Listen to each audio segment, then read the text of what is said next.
masih tentang beberapa kisah ataupun hikayat ulama salafus salihin baik di kalangan sahabat, tabi'in, tabi'at tabi'in tentang salat yang khusyuk. Bagaimana khusyuk mereka baik dalam salat ataupun di luar salat. Bagaimana takut mereka kepada Allah Subhanahu wa taala sampai sebagian dari mereka tidak pernah berani mengangkat mukanya ke atas sampai 20 tahun.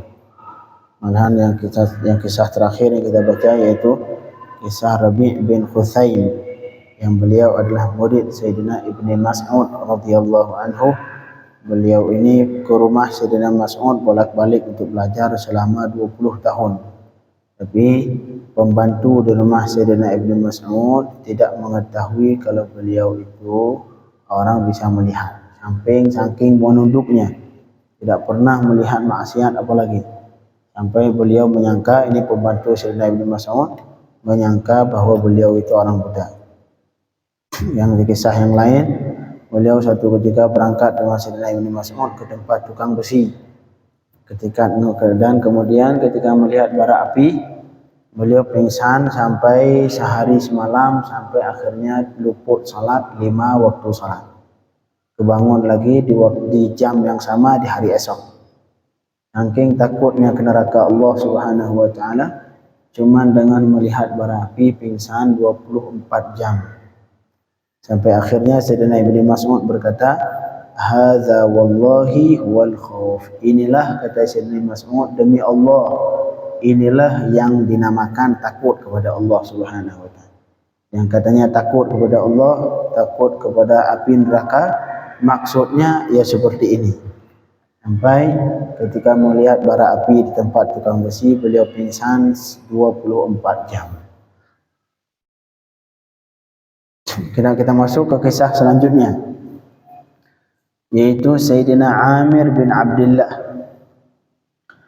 Qala al-Imam al-Ghazali rahimahullah, wa kana Amir ibn Abdullah min khashi'il musalli. Ini Sayyidina Amir bin Abdullah salah satu orang yang sangat khusyuk dalam salat. Wa kana, ini bentuk khusyuk beliau dalam salat. Wa kana idza shalla rubbama daraba ibnatuhu bid-duf wa tahaddatha an-nisa bima yaridna fil bait wa lam yakun yasma' dhalik wa la ya'qiluh. Beliau itu giliran salat kata. Rubbama, kadang-kadang ketika beliau salat, anak kecilnya main duf. Duf itu itu yang anak-anak main. Warawis di rumah. Nah, ya anak-anak beliau, anak perempuan, beliau punya anak perempuan, anak kecil, mungkin main-main sama anak lain, main duf di rumah ketika beliau sedang salat. Wa tahaddatsa an-nisa bima yaridna fil bait. Kemudian perempuan-perempuan, mungkin anak-anak beliau, perempuan istri beliau sama kawan-kawannya, itu nongkrong di rumah beliau tentang apa saja yang terjadi di rumah. Kalau tadi terjadi ini, mereka ngobrol di rumah. Perempuan kalau ngobrol, ya nggak ada rem. Perempuan kalau sedang ngobrol, angkat suara besar-besar. Anak beliau lagi main duf. Apa yang beliau rasakan bila beliau sedang salat? Walam yakun yasma' dzalik wala ya'qiluh. Beliau sama sekali tidak mendengar itu semua. Karena pikirannya fokus. Karena seseorang ketika pikirannya sangat fokus ke sesuatu, maka telinga, mata, hati, telinga, mata, itu semuanya tertutup sementara. Contoh misalkan kita di tempat ramai, tiba-tiba cucu kita hilang ataupun anak kita hilang. Itu giliran lagi fokus kita mencari anak ataupun cucu yang hilang, itu kawan di samping enggak kelihatan. Walaupun kita lihat depan lewat dia lihat, kita lihat aja tapi enggak ngeh. Karena pikiran kita fokus ke ini anak saya kemana, anak saya kemana, anak saya kemana. Artinya mata ini sama telinga manusia tergantung pikiran sedang kemana. Apabila pikiran sedang fokus ke sesuatu, maka mata ini terkunci dulu sementara, buta dia. Begitu juga telinga, buta sementara. Jadi kalau kita lagi fokus nyari anak, itu kalau ada yang manggil sampai sini Pak Haji enggak kedengaran, wallahi enggak kedengaran. Karena pikiran kita fokus. Begitu juga mata. Betapa banyak, seberapa sering kita terjadi giliran kita lagi fokus atau pakai motor, pakai mobil, lewat depan kawan kita enggak ngelihat, enggak ngeh. Padahal dia lewat depan kita, enggak ngeh. Ntar giliran setelah malam baru di chat sama dia. Tadi kamu sombong amat enggak ngelihat saya di depan.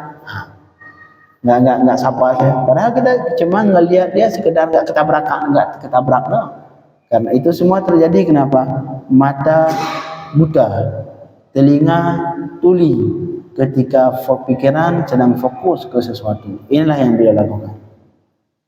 Kita bandingkan dengan salat kita. Baru ada orang ngobrol sampai ya apa lagi? Ataupun baru ada nyamuk yang ngeng, ini nyamuk ribut amat.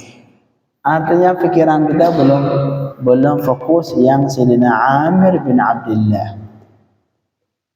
Anaknya main duf, main itu rebana di rumah, enggak kedengaran. Sampai enggak kedengaran seseorang yang main duf. Artinya kalau kita lagi sholat terus masih sibuk mikirin samping, apa yang terjadi samping kanan, apa yang terjadi samping kiri, nah itu belum fokus. Kalau masih ngedengar apa yang dibicarakan samping, apalagi lebih bahaya lagi kita bisa ngedengerin orang ngibahin orang samping. Bicara apa lagi nih? Kita kayak perekam. Nah, belum fokus, belum bisa khusyuk. Kalau yang khusyuk seperti ini, walam yasma' dzalik wa la ya'qilu. Beliau tidak mendengar itu semua, anaknya main duf enggak kedengaran, istrinya sama perempuannya lagi ngobrol enggak kedengaran, wala ya'qilu, dan beliau enggak tahu apa yang mereka bicarakan. Oh, boleh pakai headset biar enggak tutup telinga, biar enggak kedengaran. Boleh. Bagus enggak Ustaz seperti itu? Bagus. Kalau itu bisa membuat kita lebih khusyuk, bagus. Cuma jangan di masjid. Ntar orang seovan lagi, orang-orang ini masa lagi dengerin lagu lagi sholat. Kalau pakai headset atau pakai apa gitu yang untuk tutup telinga sementara akan sholat di rumah, bagus. Kalau itu misalkan kita yakin dan kita yakin dengan itu bisa menambah khusyuk, silahkan, bagus. Itu bagian dari mujahadah, bagian dari walladzina jahadu fina, bagian dari yang bermujahadah.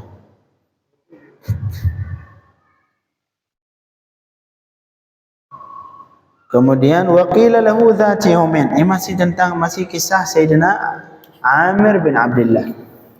Suatu hari beliau ada yang bertanya ke beliau, hal tuhadditsuka nafsuka fi salah bi syai'? Apakah pernah enggak katanya itu perasaanmu membicarakan sesuatu lagi sholat, hati? Pernah enggak hati kamu ketika lagi sholat timbul membicarakan sesuatu? Kadang-kadang kita lagi sholat mikir ini, mikir itu, mikir. Nah, beliau ditanya, pernah enggak sekali aja kata beliau, pernah enggak itu hati kamu membicarakan sesuatu dalam sholat? Qala na'am, pernah kata beliau, sering malahan. Naam, tapi apa yang dibicarakan hati ketika lagi salat? Perasaanku, hatiku biwuqufi baina yadillah. Nah, itu yang dibicarakan hati. Hati beliau ketika lagi salat, apa yang dibicarakan? Apa yang fokus hatinya? Perasaan beliau fokus bahwa beliau sedang berdiri di hadapan Allah. Itu yang pertama. Muraqabah. Artinya ketika salat beliau benar-benar merasakan bahwa sedang berdiri di hadapan Allah Subhanahu wa taala. Kemudian wa man sarafi ila ihdai darain, dan yang beliau fikirkan ketika lagi salat, di mana bahwa beliau akan berangkat ke yang pertama, berangkat di dunia bakal menghadap akhirat. Itu yang kedua. Nah, itu dua dong. Pikiran beliau lagi salat. Yang pertama fokus bahwa beliau sedang di hadapan Allah, sedang dipantau oleh Allah Subhanahu wa taala. Kemudian beliau merasakan bahwa beliau suatu saat akan meninggalkan tempat ini menghadap Allah, yaitu di hari kiamat. Subhanallah. Itulah para ulama salihin. para salafus salihin yang benar-benar salaf saleh ini salafus saleh yang harus diikuti, yang benar-benar ketika salat. Qila, kemudian ditanyakan lagi ke beliau, fahal tajidu syai'an mimma najidu min umuri dunya?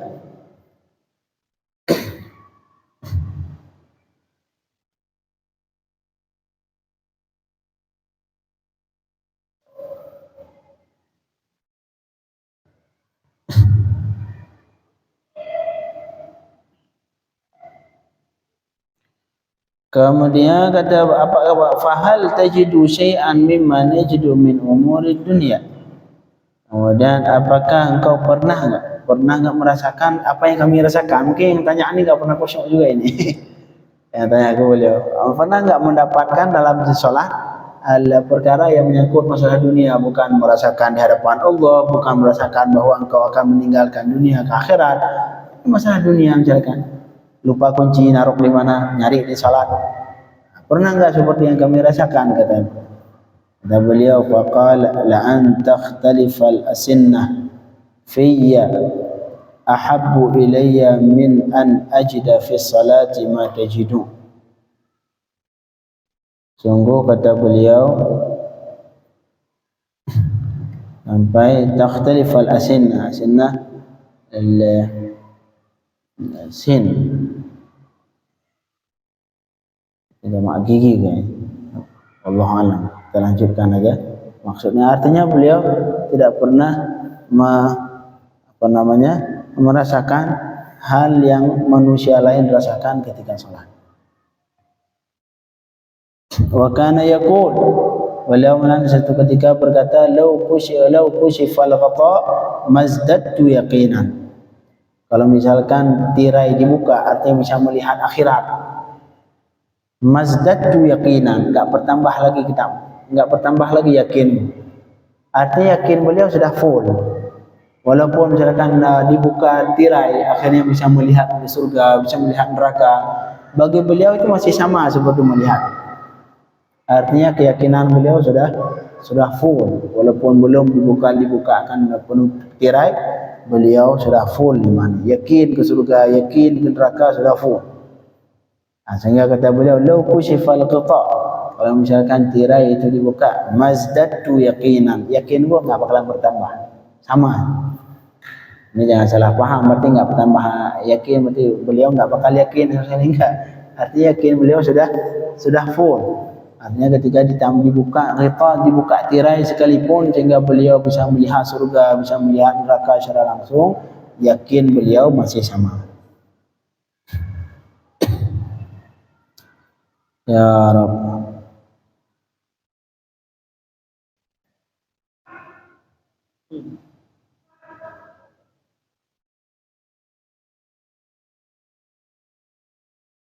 Kemudian suatu ini selesai, masuk ke kisah yang baru. Sayyidina Muslim bin Yasar. Sayyidina Muslim bin Yasar, beliau dikisahkan, ini diriwayatkan oleh Imam Ibn Asakir dalam Tarikh Dimashq. Lam yash'ur bi suquti ustuwanatin fil masjid wa huwa fi shalah. Ini kita lagi jatuh ini. Lagi salat jatuh ni, enggak tahu itu jatuh apa sih namanya, lampu besar. Jatuh lagi salat di masjid, beliau masih melanjutkan salatnya tanpa merasakan apa, enggak mendengar apa. Itu fokus, benar-benar fokus. Itu khusyuk ulama salafus salihin. Ya Rabb, suatu ketika wa ta'akkala tarfun min atrafi ba'dihim. Sebagian ulama salafus salihin luka sampai sebagian anggota badan beliau luka, sampai akhirnya luka parah, harus dioperasi. Wahtija fihi lil qata', dibutuhkan dipotong, misalkan di sini tangan, dipotong tangan supaya enggak menular lagi, enggak lebih parah. Falam yumkin minhu, enggak mungkin dipotong, sakit mungkin. Terus apa solusinya? Faqila innahu fi salah la yahis bima yajri alaih. Ada yang mengatakan, yang ngasih solusi, tunggu aja beliau lagi sholat. Beliau lagi sholat, tarik tangannya, potong aja sudah. Jadi panggil tukang operasi, dokter, biarin tunggu aja dia sholat dulu. Kalau giliran dia sholat, baru kita potong, dia nggak bakal kerasa. Ini solusi yang ngasih solusi ini kawan-kawannya yang mengetahui, mungkin beliau sangat khusyuk ketika sholat. Akhirnya faqil, ada yang mengatakan innahu fi shalah la yahis bima yajri alaih. Itu beliau kalau giliran lagi sholat tidak merasakan apa-apa yang terjadi pada beliau. Mau kita potong, mau kita bakar, dia nggak bakalan kerasa kalau lagi sholat. Faquti'a minhu dzalika at-taraf wa fi shalah. Baru kemudian dipotong itu anggota badan beliau yang luka tadi, yang infeksi supaya enggak melebar ke tempat lain, dipotong sedangkan beliau lagi sholat. Lama dulu, bius sholat. Sholat adalah bius bagi mereka. Radhiyallahu anhum ajma'in. Sebagian yang lain mengatakan as-salah minal akhirah. Salat ini bagian dari akhirat. Artinya beliau ketika masuk dalam salat sama dengan sudah kiamat, sudah masuk ke dunia akhirat. Fa idza dakhalta fi shalah kharajta minad dunya. Apabila engkau masuk dalam salat, maka saat itu juga engkau keluar dari dunia, artinya menghadap akhirat. Jadi mereka bagi salafus salihin, waktu yang dipakai buat salat ini ibarat akhirat. Jadi mereka ketika masuk dalam salat itu dunia sudah enggak ada lagi. Artinya mereka sedang menghadap Allah Subhanahu wa taala seperti halnya akhirat. Radhiyallahu anhum ajma'in. Malah yang depannya lebih bahaya lagi. Wa qila li akhar, ada yang bertanya, hal tuhaddits nafsaka fi salah bi syai'in min ad-dunya? Apakah hati engkau membicarakan suatu dunia dalam salat? Faqala la, enggak pernah, la fi salah wala fi ghairiha. Enggak pernah, jangankan di salat, tidak lagi salat dan di luar salat juga enggak pernah. Nah, biasa orang seperti ini yang dikejar sama dunia. Orang yang seperti ini yang dikejar sama dunia, yang enggak butuh. Karena disebutkan dalam hadis qudsi, kata Allah ke dunia, ya dunia, man khadamani fakhdumi. Wahai dunia, siapa yang menghadamku, artinya membantu Allah, membantu agama Allah. Cara beda, cara dengan cara masing-masing. Ya, tergantung di mana ditempatkan dia oleh Allah Subhanahu wa taala. Ditempatkan di posisi mengajar, bantu Allah, di agama Allah dia mengajar. Di posisi yang lain, di posisi misalkan kita sebagai dokter, bantu agama Allah dengan semua yang kita miliki, dengan semua kemampuan yang kita miliki. Kita pintar di bagian bangunan, berarti kita membantu agama Allah di bagian bangunan. Bangun masjid, kita jadi mandornya gratis misalkan.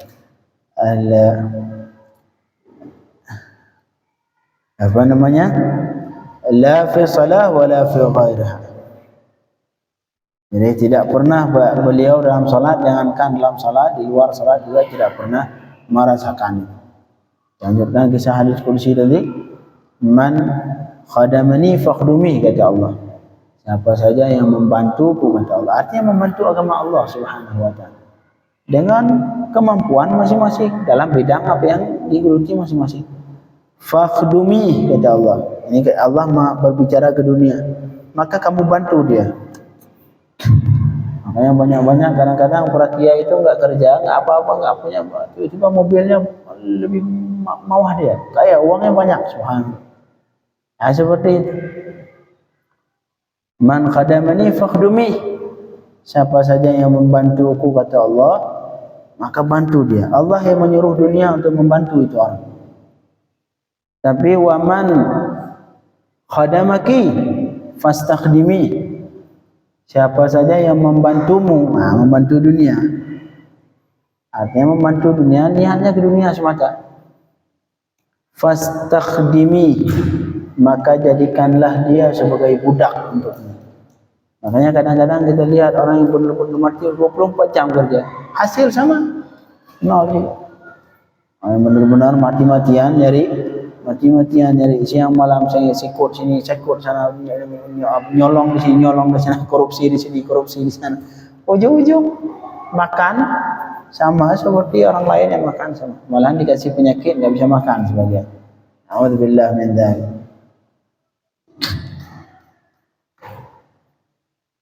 Kata sebagian orang, jangan engkau atur rezeki. Ketika ulama mendefinisikan rezeki, ya rezeki bahasa Arab itu rezeki. Bahasa Indonesia rezeki juga diambil di bahasa Arab. Rezeki adalah man tafa'ata bihi. Nah, itu definisi rezeki. Apa saja yang engkau ambil manfaat, nah, itu rezeki. Pakaian yang sudah kita pakai, nah, itu rezeki. Sedangkan uang yang 0, 1000, 120, 0 di rekening bukan rezeki. Kapan saja Allah mungkin menghilangkan 10 nol dalam satu waktu. Mungkin. Artinya bukan rezeki. Rezeki man tafa'ata bihi. Itulah rezeki.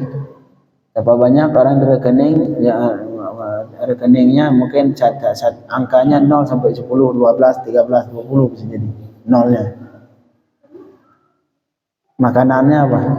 Makanannya singkong. Na'udzubillah min dzalik.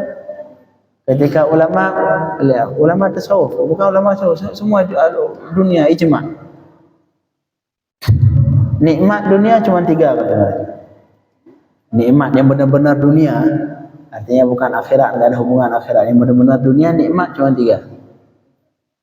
Yang pertama nikah ataupun bersetubuh. Nikmat pertama. Ini nikmat dunia pertama. Nikmat yang kedua makan. Nikmat yang ketiga tidur. Itulah nikmatnya. Yang dunia itulah 3. Selain itu enggak ada dunia. Selain itu bukan nikmat.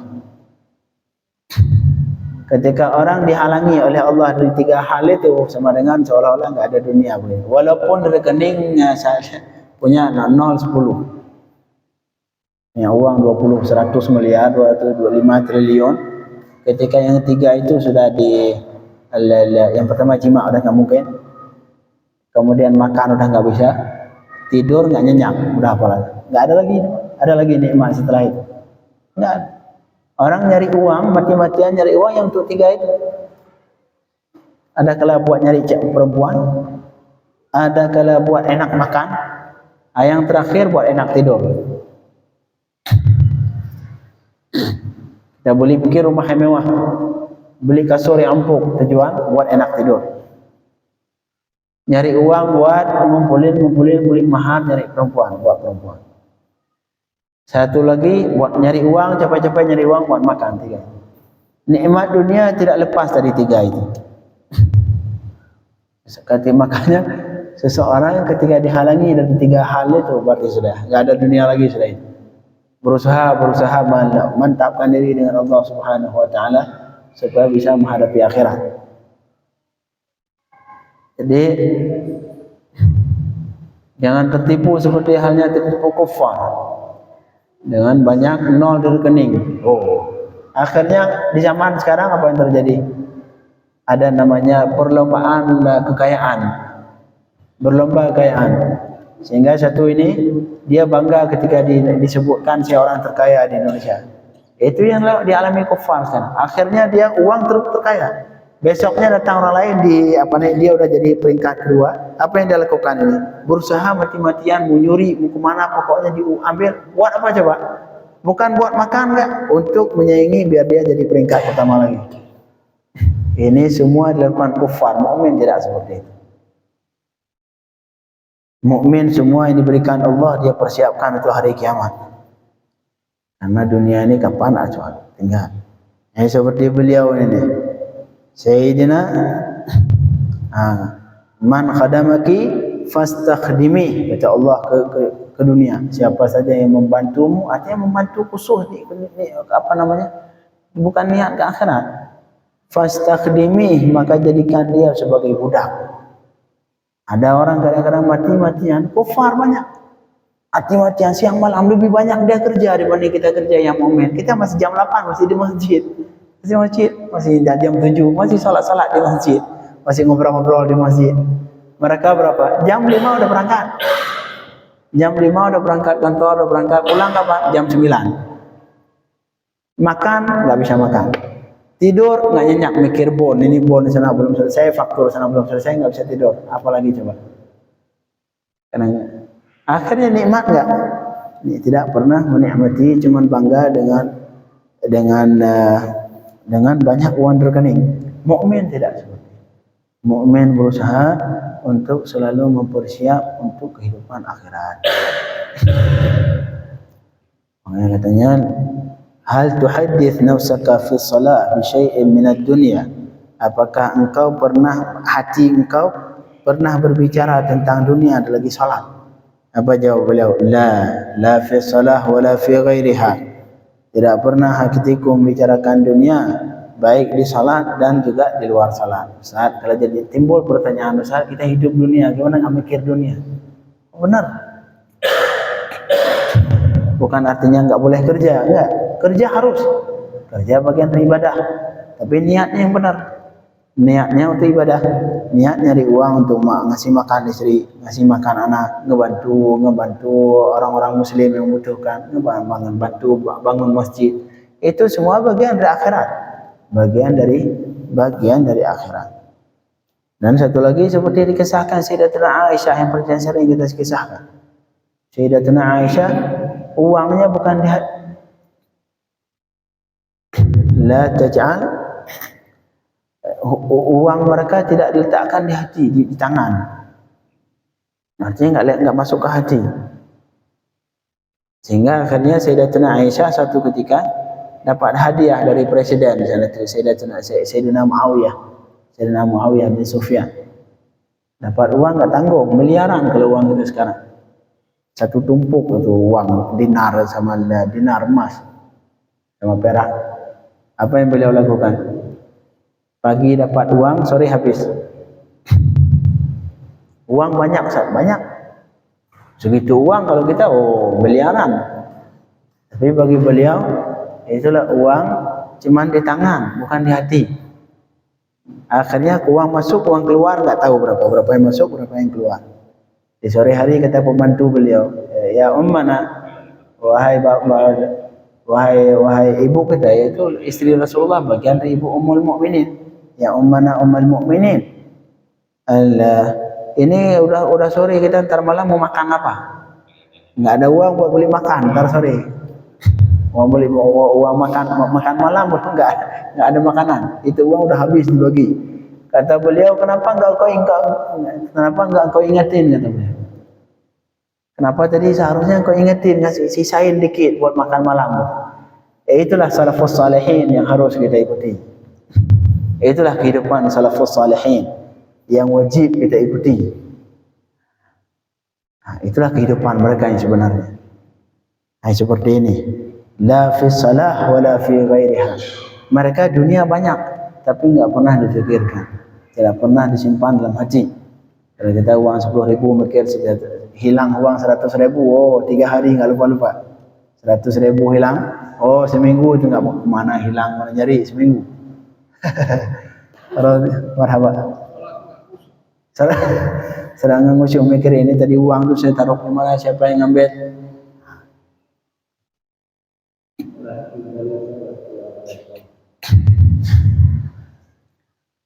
Ya Rabb.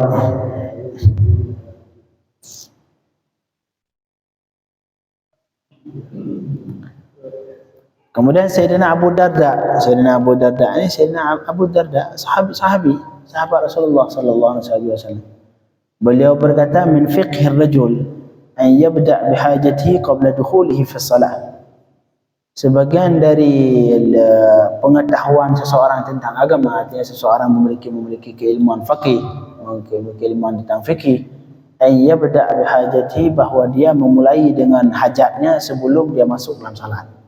Makanya kita dalam fikih, apabila kita terlalu lapar, jangan salat dulu, makan dulu. Kalau misalkan kita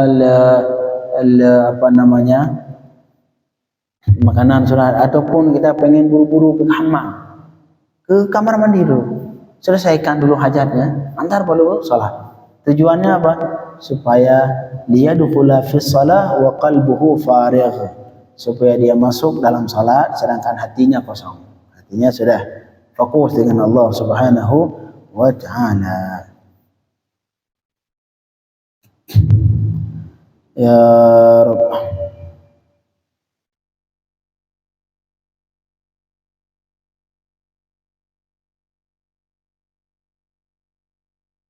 Radhiyallahu anhum ajma'in.